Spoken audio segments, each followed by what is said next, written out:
Kuya. Boss. Boss, may 5 piso kayo dyan? Pangdagdag ko lang sa gasolina. Naubusan ako eh.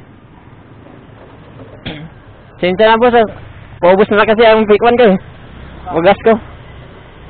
Salamat ah. Papalitan ko na lang.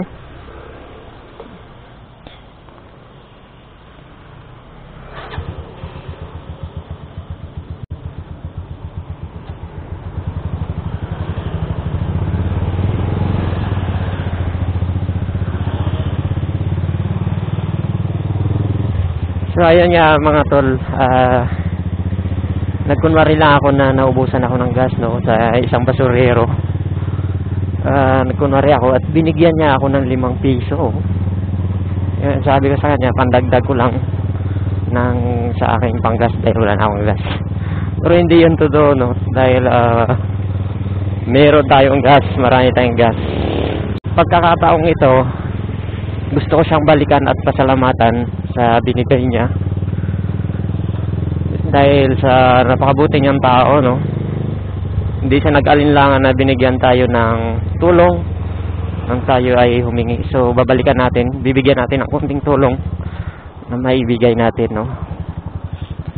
So ayun, pabalik tayo doon.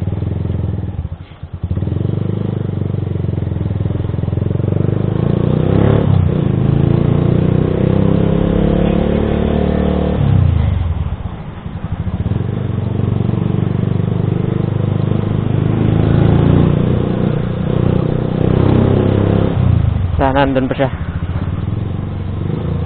Andun pa. Ayun o. Ayun o. Nag-halo kayo. Ayan, babalikan natin yan. Hindi ako papayag na hindi ko siya mabigyan ngayong pagkakataong ito dahil sa pinakita niyang magandang kalooban na hindi nag-alilangan tinulungan tayo no.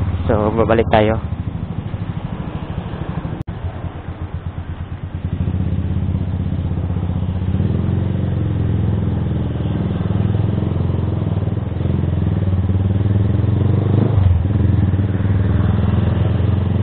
Ayan.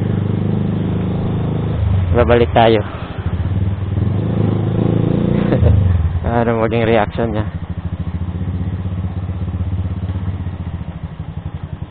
Boss! Ay, salamat ah! Ito, papalit ako. Ha? Dito ka na. Di talaga ako naubusan ng gas. Gumagawa lang ako ng video. At dahil binigyan mo ako, nais ko lang magpasalamat na balik ko lang yung mabuting kalooban na binigay mo sa akin. Ano pangalan mo? Lordan po. Ha? Lordan? Taga dito ka lang? Bignay po. Bignay. Dito ka pa nangangalakal. Gabi-gabi. Magkano yung nakakuha isang araw? Yan po, 200. Tapos buong gabi na yan? Gabi lang po. Paggabi lang. Tapos pagbabenta, bakit naman ako rin mga sideline? Ay, ibang sideline naman. Sideline mo to paggabi.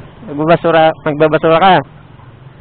So, yung pinakamalaking kita mo, 200. Minsan po, pagka marami, 350. 350.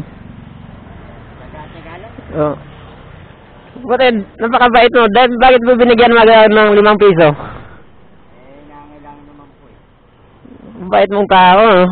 Dahil dyan, papalitan ko. Magkano kinikita mo? 300? Yun. Ibibigay ko sa kanya yung 5 na hiniram ko. Ito. Yung binigay mo ng 5 piso. Salamat ah. Tapos bibigyan pa kita ng 400. Ayan. Bali 450. Hindi, bigay ko to sa'yo. Dahil napakabuti mong tao. Dahil kumuha lang ako ng video.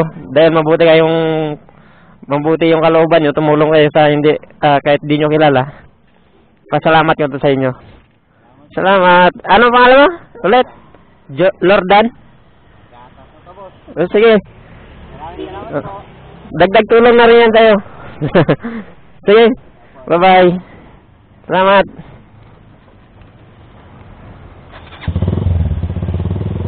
Anong oras ka na makauwi niyan? Hindi ko pare-pareho eh. Kung anong oras mapuno, gano'n din ang uwi. Gawin mo uwi. Saan ka pa iikot niyan? Hanggang Eurotex to. Eurotex. Pagka wala na dyan, wala na, uwi na. Diretso ka na uwi. Ilan na anak mo? Tatlo po. 3? Ano eh. Puro lalaki. Puro laki. May ginagatas ka pa? Ano yun, magtatas ng taon. 3 taon. So, kahit paano, may naitulong ako. Hindi naman talaga ako mayaman eh. Bagong vlogger lang din ako. Sige, ingat ka, ingat. Sige.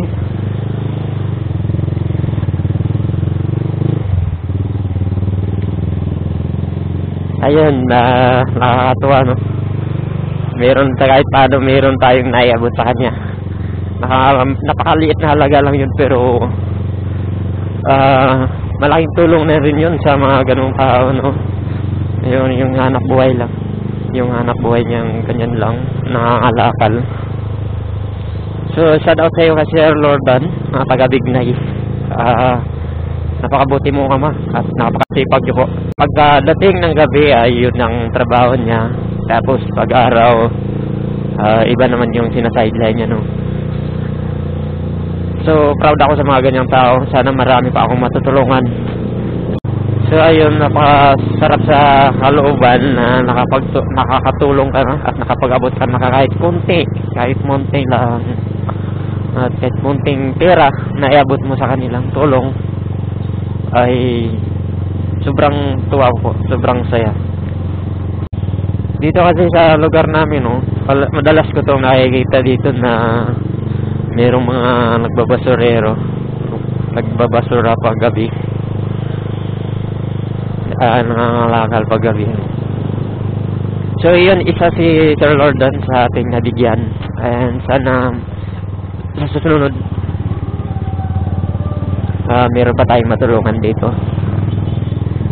So yan lang guys, maraming salamat po sa inyong panonood. Dito ako natapusin yung aking video. Maraming salamat and God bless.